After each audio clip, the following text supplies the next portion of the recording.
All right, good afternoon. Welcome. It is the Midday Show. Yes, show goes on because you know what we do, we don't stop. It is still the Midday Show. Welcome to Lagos Talks 91.3. It is time for Parenting Today. Everyone can tell I'm always so excited when it's time for parenting today. Maybe because I feel like I'm a parent and a child at the same time. Of course, guess what now? Why am I pumped up? We have Miss Yetty Williams, the CEO of Global Moms. Yes, I told you I'll sue her. So she came to reply me. Yeah. So she's here in the flesh with her amazing, two beautiful, well-behaved now they're not kids, children, because teenagers, because they're so well behaved and so put together. I always commend you. Great job, Mom. You're doing the right thing. Now let's talk about today's topic, and of course we know that when it comes to attachment, right? Would you liken that to bonds? Could be. Yeah, we could kind of see like how do children bond to people, and how does that then affect how they bond to other people when they get older.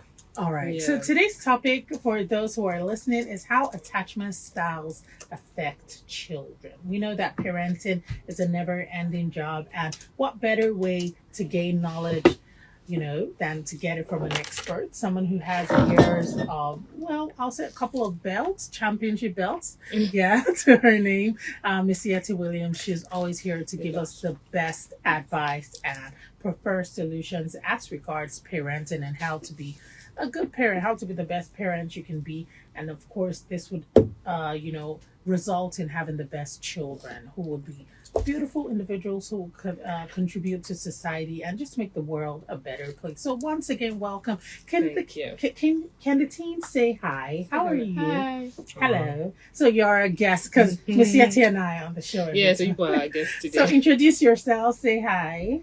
My name is Tim Toba Williams, and I'm 15. Oh, nice. My name's Falahan Williams and I'm 13. Oh, wow. Mom, great job. All right, let's talk about these attachment styles. Yes. Because when I heard attachment, I know it's not braids. So I'm thinking it's bond. I know. So what would you say? Because, it's true that bonds and all of that, they affect how kids would, children would relate to other people and foster bonds. So how does it work? Right. So when it comes to attachment styles, there are four main ones, which we'll talk about. And a lot of people, they manifest these attachment styles when they're adults. And that's usually when you can trace it back and say, what was the attachment style this person picked up throughout their growing up years? Because everybody has a primary attachment style. Now, only one of them is secure, right? The remaining three are insecure and not the ideal attachment styles. So what you want with secure attachment is somebody who knows how to trust people, who knows how to manage emotions and relationships. And when they get older, they're the ones that have steady relationships. We're not talking only about when you get married, but even during the dating stages, the friendships you have, people who have secure attachments usually are the ideal, right? They know how to resolve conflict. They know how to be independent. They know how to be empathetic. They are aware of their emotional states. So they are very well formed. But for a lot of people, and this is all based on, psychology and a lot of research, is that a lot of the attachment styles adults manifest and present with, it was all formed in their childhood.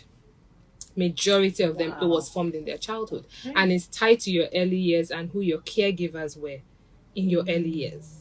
So if in the early years you didn't have the caregivers, and the caregiver is not only mom and dad. Yes, mom and dad are a primary source of that.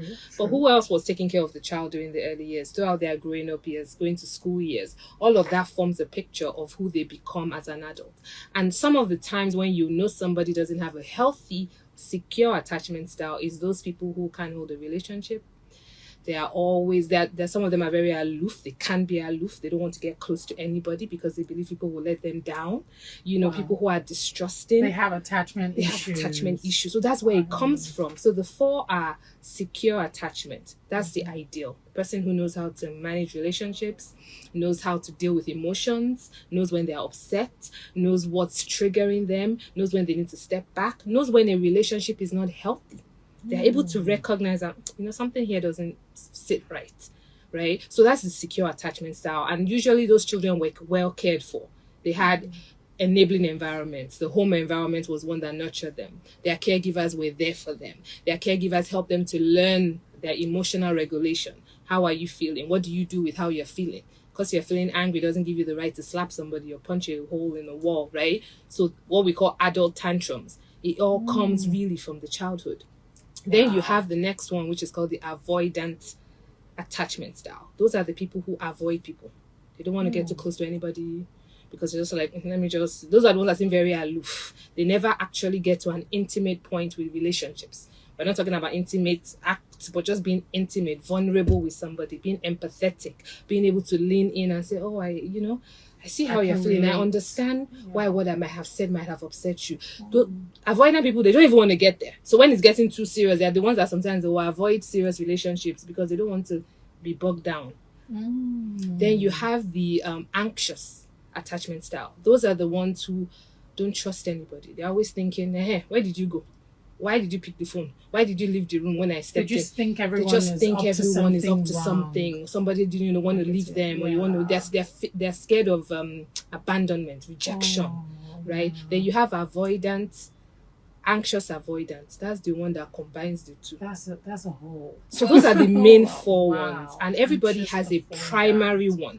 Most people have a primary one. You might have bits of the other one. Yeah. But what I also want to end with is that no matter your attachment style, if it's not secure, you can take steps to get onto the secure path. Oh, so there's room for climbing growth. up the ladder Exactly. and getting Exactly. Now, speaking about people who have abandonment issues, do you think this stems from a childhood where they had parents, maybe they experienced a divorce, or they just had parents who were not as involved as they wished they were, or parents that wouldn't let these children and as individuals express themselves? What really could be the cause of abandonment issues? So it's a mix of things, and one of the things, as a lot of more, what am I trying to say, as more research keeps coming out, and as I was preparing for this today, I went into actual psychology material that's vetted, because you can Google anything now and get any kind of information. But this is based on science, research, and all of that.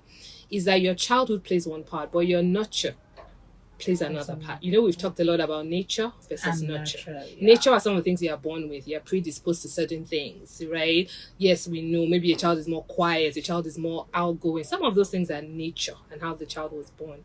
Then nurture is how you nurture that child into their nature. So what are they seeing? What are you saying to them? What words are they hearing? Are you building them up or tearing them down? And everybody has a mix of emotions, right? Or a mix of experiences that happens to them. And what's the age when we stamp you an adult? What, 21? 21. So you have 21 years where somebody has just been loading all sorts into you, your parents, society, beliefs, social norms. They've all been downloaded into you. And it's usually when you become an adult making your own decisions. If you are aware, you can say, wait, why does that feel a little funny? Where's that coming from? That is when you can start to heal. You cannot heal if you don't even know you have a wound. The difference here is that some of these wounds are internal and mental, which is why it's not seen, right? So if somebody has an avoidant attachment style, they don't get close to anybody. They seem to be the ones that always mess up a relationship when it comes down to saying, where is this headed? And they're the ones who then maybe run away, or they're always avoiding making permanent decisions. It's because maybe they've seen people in their lives let them down. Some of the avoidant attachments we see in adults is because maybe their caregiver, their nanny when they were growing up, abused them. So you will see there are some men who, when they get married, they say, there's no way I can have a nanny. My wife can't have a nanny. We can't. And you trace it why. They were abused by nannies when they were boys. So they've grown up with that, believing that all nannies or domestic staff are going to be the same. So therefore, for them, they make that leap and say, we cannot have a nanny in this house. So they don't care if the woman is working 9 to 5, also in traffic. You must be the one to do everything. We cannot have anybody to help us. So if you don't help that person identify why they are saying something like that and killing their wife in the process, because she's then carrying much more of a load than she can, but he has said there's no way we're having a nanny, but they've never talked about why are you against domestic staff. When you know the why, you can say, oh, that happened to you. That's a shame. Let's deal with that with empathy and love and help you heal. That does not mean every single person is going to be an abuser. So it's when you are able to make those leaps and break your core beliefs down. And why do I have this belief? Why am I so rigid on this thing? You can start to heal. Do you see? So it's really about the identification of there is a problem, there is a challenge. Life is not black and white. It's not either or. It is many shades of why am I really feeling this? And when you vet it, maybe you have every right to. Maybe all the stories you've heard is that every nanny you've ever heard about abuses the children. Then maybe you can have that view. But should there be a reason to say that, well, not every domestic staff abuses staff, my children, for example? What does that do? That causes you to say, maybe there's an option. Maybe there's an alternative. And many times that's what your brain needs to start to heal. Oh, so healing also allows you to become more open-minded. Absolutely. To understand life better, that no two people are the same. There are good people and there are bad people. Not Right. everyone is out to hurt or to, repeat what was done before. Done to you, exactly. All right, now in a case whereby, children who have busy parents, now these parents, you know how it is. Growing up, a lot of us were raised by helps because our parents had to work to put food on the table. Now, I'm speaking for myself. I was nurtured in a way that my mom, any free time she had, she was always there. My father is one man who, sometimes I joke that when I get married, I don't want a man who stays at home all the time. My father, I was brought up to be so into family, to be family oriented. However, in a case whereby if I had nannies who were not pleasant, right, I might not have turned out this way. If I had nannies who were harsh, because my parents wouldn't let them hit us, but sometimes they would do it when they're not there. We never reported because for us it was discipline, but just telling my parents later on that, we were hit. And they were like, really? Why? We don't hit children. Why are they hitting you? But the point is, we saw it as discipline. Now, I have a brother because of that. He became a bit withdrawn. Not so bad, but he will take his time. He's some of that. Whatever he wants to express, if he's not close to you, he will never express it. And some people will say, oh, you're a bit aloof and cold, Right. but I know him better. Right. If we, the family members, were to ask him, he would say, but if a friend did, it's like, his co-workers say, oh yeah, you're such a nice guy, but you never say anything.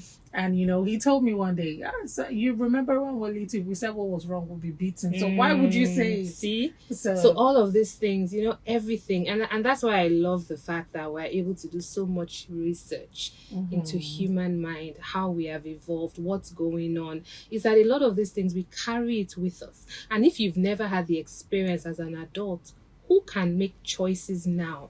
Who's not limited?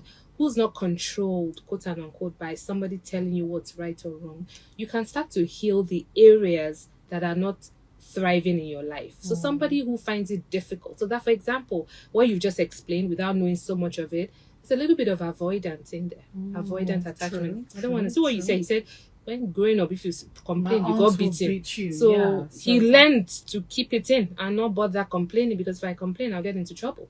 Somebody needs to actually evolve and say, actually, I'm a grown man now. Nobody's going to beat me now.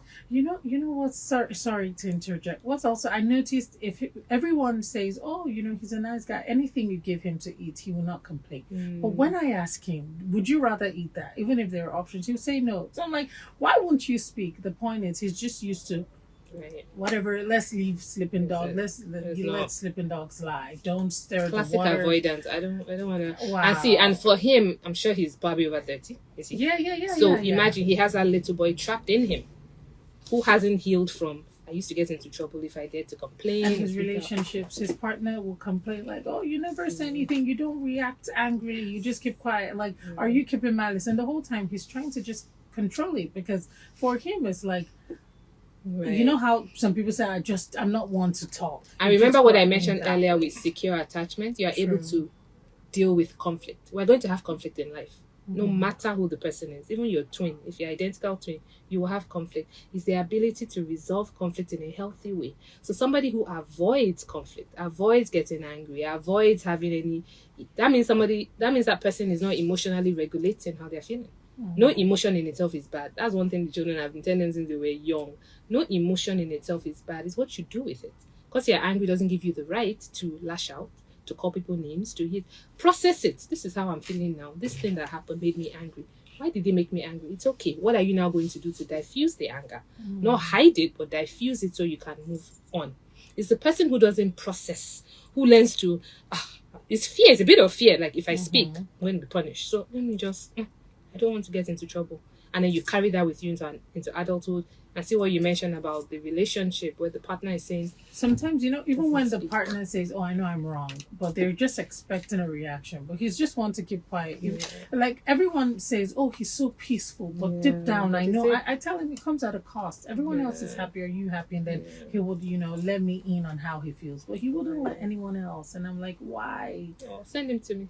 I will because and he lives in Seattle. Oh, so I think it will be good because I've watched him be the nicest person, but I feel like sometimes he's so unhappy. And I feel like everybody, honestly, I'm a proponent that everybody needs some bit of therapy, some bit of coaching at some point in your life, especially as you're evolving into adulthood. Just somebody that helps you look inward and say, how are the areas of your life doing? Is there any area that's a little... We all have an area that we need work on. So it's not a judgment of if you're a good person or not. It's just we're all work in progress. We're all evolving. How we were raised, how we were nurtured. We hope it was 100% great, but it's never perfect. So if there's anything in you that you see is causing you not to thrive, you want to be able to say, you know what, this area of my life could tweak. And because it could tweak, there's solutions. And I particularly love CBT, cognitive behavioral therapy, because it's really about causing you to think. What are your thoughts? Because your thoughts is what leads to your beliefs and your actions. So it all goes back to those thoughts. It's like rubber band. If your thoughts are always negative or always down or I'm useless anyway, I can't do anything good anyway, or they're going to judge me anyway, that's what you're going to continue to project. Versus, okay, I might have messed up there. Okay, fine. What can I learn from it so that next time I don't repeat that? Oh, wow. So it's true that like internal negative emotions and thoughts reflect on the outside and on the outlook of individuals. You're like how we look at life, how we perceive things in people. Absolutely. Wow. Yeah. I just learned that. Like it's mind blowing. You know how you think, oh, I can deal with the negativity inside, but then you just the body doesn't forget, your mind doesn't forget, your subconscious is ever firing. So if your subconscious believes that anytime I see a pink dog, I'm supposed to run, your subconscious doesn't get to the point of saying, there's actually nothing like a pink dog. But maybe every time that person sees something pink, or she'll see a pink teddy bear, they might have that same negative reaction just because. Run, right. Whereas actually, why are you running from a pink dog? So we really have to be able to get it. And it's a muscle. Our brain is also a muscle. So when you get used to working it, when you get used to pausing and saying, wait, why did I just react like that? And then you correct it in your brain. It's all a matter of seconds. But you either start on that journey or you never do. And you stay in that place of, that's just how I am. I think I'm there now. There are certain areas of my life that I just feel like, what can be done? Oh, I guess I just have to leave it to fate. This is just me. But my mom tells me you can change this. Everybody can change it. But sometimes, there's this feeling of the fear of failure before starting. It keeps you from starting. You're despaired. And in the end, you don't get it done. And you look back and you feel some regret. Like, imagine Trust if me, I should on have. the 31st of December, I felt regret. And I said, January, I'm going to start it. But hey. And that's why I don't believe in resolutions. Really? Why set resolution where by the end of the month you've forgotten? What if you hang it on the wall? You can hang it on the wall. Resolutions are easy to make. It's a wish. It's rather, what's the goal? How are you going to get there? Have you spent some time saying the goal and saying what are the 3 things you're going to start doing? And then you stick it somewhere and you do the work, not just say it. And I think we need to get rid of resolutions because there are too many people who feel regrets at the end of the year. Because they said it are unrealistic as some well. of them are unrealistic. Some of them you say it, you forget it. It's at the end of the year you go and pick that book, you wrote it and you say, I didn't do this, I didn't do this. Please get rid of the book. All right, please, if you're listening, please join the conversation. You can join us here in the studio. You can call us directly on any of these numbers. If you want to have a chat with Miss Yetty, yes, the CEO of Global Moms. Yes, I'm suing. She's here in the building. You can call on 0809 191 3913. or 015151913. We're also on Twitter. Please tweet at us. Our handle is at Lagos Talks 913, or you can get across to us via WhatsApp. For WhatsApp, the number is 0809234591. 0809234591. Please call in, send the messages. You can have these chats with Miss Yetty. Find out how you can be a better parent, because amazing parents will beget amazing children who will be amazing individuals that make up society. So it's something for you to, look forward to learn how to be the best parent you are. No one is perfect, but there's always room for learning to change things from the go. And I want to ask you, right? Hi, hello, my friends. Yes. How are you? How do you know how lucky you are to have Miss Yeti as your mom? Don't you feel sometimes like she's very understanding, like you don't struggle to express yourself to your mom? When you meet your friends, they might tell you, oh, I tried talking about this with my parents and they didn't understand. However, just having your mom as your mom, the CEO of Lagos Moms, how does it feel? I've always wanted to know. I mean, it's very nice because my mom is like very understanding. Yeah, she and is. compassionate, like empathetic, and it's just like always a joy to talk about her things that need help on sometimes. Oh my God, I'm You gonna don't make me cry. All right. All right. You know what? Let's take this call. We'll come back to this. All right. Let's just quickly take this call. Lagos Talks. Good afternoon. Good afternoon. Hi, my first time. I'm excited to be on radio. Yay! You made it. How are you? What's your Yes, name? I did. My name is Delia. All right. And So, I'm all right. having called. You want to speak with Miss Yetty about parenting? Perhaps you have a question, or do you have an experience, from your childhood that affected how you bond with people, your styles of attachment? Yes, so I have an experience, not personally, but with my kids. All right. So Go I on. had someone who used to watch over my kids. To me, she was really good. But over time, when my kids grew up, they started telling me stuff. How the lady put them in a deep freezer, how they were punished when I'm not around. And they never said anything to me until, of course, they were grown up because they were afraid. So I notice now that every time that someone comes around, they are very close. They do not allow anyone come into their space because they don't trust anyone. Oh, wow. So I Sorry had about another that. girl outside those boys, and I couldn't even have a nanny because they couldn't trust anyone as well. So it's been a major issue with trust issues. Wow. Right. I I'm would so say sorry. that not everyone is bad, but the truth is, most of the people that come to work with kids as minders, they do it because they want the money, not because they are passionate about it. And you know that children can be exhausting. So sometimes they end up doing things that maybe they never even planned to do, which they do not know will become detrimental to the kids at the end of the day. Wow. Thank you so much, and so sorry about your kids going through this. Hopefully they will heal, and you sound like a fantastic mom. You're doing the right thing by finding out how you can solve this. I just wanted to add to that there's nothing worse than hearing that kind of information as a mother. You think you brought the right person into your house, and then you see that, oh my gosh, they actually did things that hurt your children. But the best thing you can do, mom, the way you've called in today, is take your children through it. There's always healing. It's always possible to overcome whatever trauma you faced, no matter whether it's small or big. And you just have to take them through that so they understand that there's always, like you said, not all people are bad, and they have to work on it, but bit by bit. And one last thing I wanted to add to that point is for us all in general that get domestic staff to help our children, like she rightly pointed out, what is their agenda for getting the job? Why are they looking for that work? There's some people that are career domestic staff, and there's nothing wrong with that. There's dignity in labor, right? But making sure that the person you Right. bring into your home is fully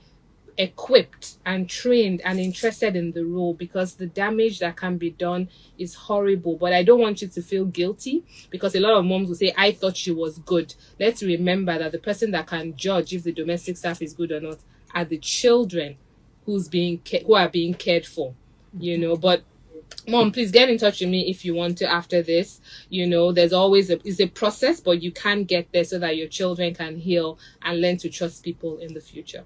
Thank you for calling in. Oh, Thank you. I appreciate it. All right, so Thank please you. listen till the end of the show so you can find out how you can get across to Miss Yetty, all right? So we can start the healing I will. process. All right, thank you so much. And please call in more Thank often. you. All right, thank you. I will. Have a great day. Thank you. Thank All right, you. if you're listening, please send us a message on WhatsApp. Our WhatsApp platform, the number for it is 080923459113. Or you can tweet at us using the hashtag parentingtoday on Twitter. Our handle is at Lagos Talks 913.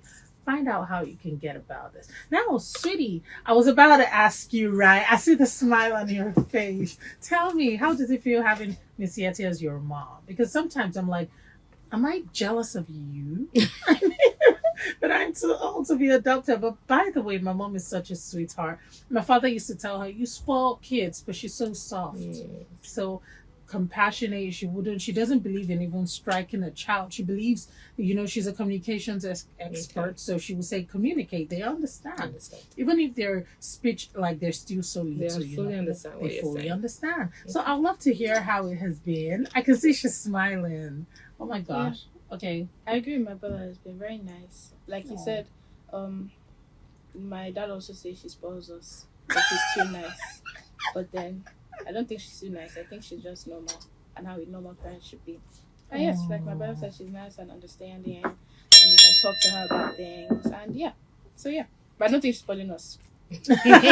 Like you're saying. yeah, but I like that she said the way a normal parent should be, because that is how it's meant to be. Unfortunately, we just have like maybe 2 or 3 of your mom in this Nigeria. But I mean, because thanks to parenting today, there will be more parents who understand that, understanding your child, allowing them to be the individuals they want to be, doesn't necessarily mean you're spoiling them. And I wanted to add to that, in terms of the path to saying, all right, maybe I have avoidant, anxious, anxious attachment styles. That's not secure. The goal is secure. How can you get there? I wanted to just add real quick that sometimes it's just seeking out people that seem to have healthy relationships. So how you joked about, can you be adopted? The truth is that we might laugh about it, but if you find somebody who you feel, this person seems to have this part of their life figured out. It doesn't have to be all parts is perfect, because I'm definitely not perfect. But in certain areas, if you feel there's somebody you see that seems to model what you would like to emulate or learn from, let's do that. Let's be open to seek those people out and pay attention to what they are doing. How are they responding to things?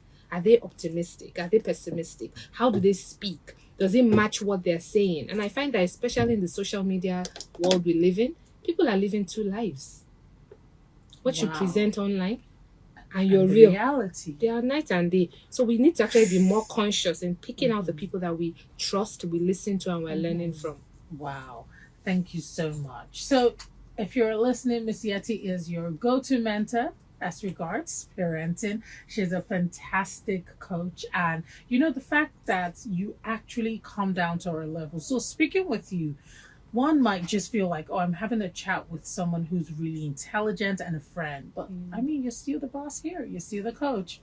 So, all right, for those who want to be a part of this and who want to be great parents just as you are, how can they possibly get across to you? Yes, please feel free to reach out to me on social media. Our handles on social media are Lagos Moms on Instagram, Facebook, and Twitter. Our website, lagosmoms.com, is our headquarters with articles, resources, checklists, everything to help you be a more intentional parent. If you want to reach out to me personally, maybe for coaching to help you with just your life in general, and then obviously parenting is a part of that, because we're all recipients of parenting, or we're on the journey of being a parent. So either way, this stuff works for everybody. My personal handle is at Yetty Williams on Instagram. All right. So make sure you get across to her, follow Lagos Moms on social media, and ensure you send a DM. There's no shame in learning. It takes one step, one click, and you just might make the best use of being a parent. It's not just to shout and say, I pay school fees, I feed you. Are you nurturing them? Are you enhancing the gifts they have? Because you're a guardian, and one day you're going to answer to God what you made out of the children that he entrusted you with. All right, with that being said, it is time for us to draw the curtain. I don't want to go. But guys, guess what I'm going to be enjoying? Because behind the scenes, off air, I'm going to be having fun. I'm going to be learning and hugging things out with Miss Yetty. So if you want to follow us across social media platforms, all social media platforms, I beg your pardon, our handle is one and the same, at Lagos Talks 913. Subscribe to our YouTube channel. Miss Yetty, the next time you come, we have to record this and put it on our YouTube channel. That's a good idea. Sure. Please, just let me know, Okay. just in case. Yeah, Okay. so you can catch her on there as well. Someone here says very quickly, hello, Paula, greetings to you and your guest, Miss Yetty, Miss Lagos Moms. So I have a safety and security solution that helps moms and parents in general to monitor the safety and well-being of their kids while they're out and about their daily activities. And okay, so this person says oftentimes busy parents have to go to work and leave their minors with caregivers and babysitters to look after, but they don't usually know what's going on in the house while they're away. I would love to work with Lagos Moms around providing a solution that will help parents keep an eye on their kids when they're outside of the house. So you know what to do. Get across to Miss Yetty on social media. Follow at Lagos Moms in order to be able to do this, right? And then you can carry on with this Absolutely. conversation.